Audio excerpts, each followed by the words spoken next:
اب میرے دوستوں اعتکاف کی حقیقت. Thanks for watching. Don't forget to like, comment, share and subscribe to Maulana Habibullah Rouhani Official.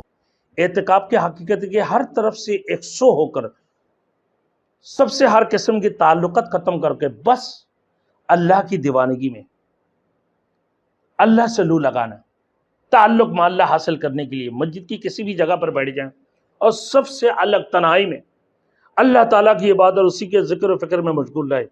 یہ خاص بلکہ اسپیشل لوگوں کی عبادت ہے. اس عبادت کے لیے بہترین وقت رمضان المبارک بلکہ اس کی آخری عشرہ ہے. آخری عشرہ یعنی 20 کے سورج غروب ہونے کے بعد سے شروع ہو جاتی ہیں، عصر کی بعد سے. 20ویں رمضان یعنی عصر کی بعد سے یہ سورج غروب ہونے سے پہلے پہلے مسجد میں داخل ہو جانا. اب یہ وقت اعتکاف کی یعنی آخری شب عید الفطر تک، چاند نظر آنے تک یہ اعتکاف 10 دن کا، یہ سنت مؤکدہ ہے.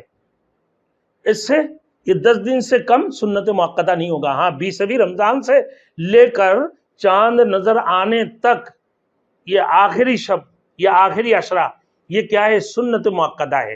اور اگر کوئی 1 دن 2 دن 3 دن کے لیے اعتکاف کرتے ہیں وہ نفلی اعتکاف ہے لیکن سنت ادا نہیں ہوگا. اب اعتکاف کا جو مقصد ہے شب قدر کو تلاش کرنا اور اس کی فضیلت کو حاصل کرنا ہے. اعتکاف کی حالت میں کیونکہ پورا دن مسجد میں انسان گزارتے ہیں، پورا وقت مسجد میں گزارتا ہے، اس لیے اعتکاف کی حالت میں مسجد میں سونا اور آرام کرنا بھی عبادت میں شمار ہوتا ہے. اس لیے ہمیشہ اعتکاف کرنے کی کوشش کرنی چاہیے. جب بھی بندہ کوئی بھی مسجد میں داخل ہو تو وہ اعتکاف کی نیت کر کے داخل ہو جائے. اگر وہ اس میں تسبیح بھی کر رہا ہے، قرآن مجید تلاوت کر رہا ہے، نماز پڑھ رہا ہے، اس کو اعتکاف کی ثواب بھی ملے گا، نفلی اعتکاف کے اس کو ثواب ملے گا اور وہ نفلی اعتکاف ہو جائیں گے.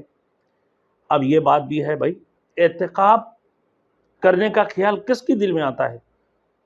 اللہ تبارک و تعالی جب کسی کے ساتھ خاص رحمت کا ارادہ فرماتے ہیں تو اس کی قلب میں خلوت اللہ ڈال دیتا ہے، پیدا فرما دیتے ہیں، تو وہی اعتکاف لیتا ہے.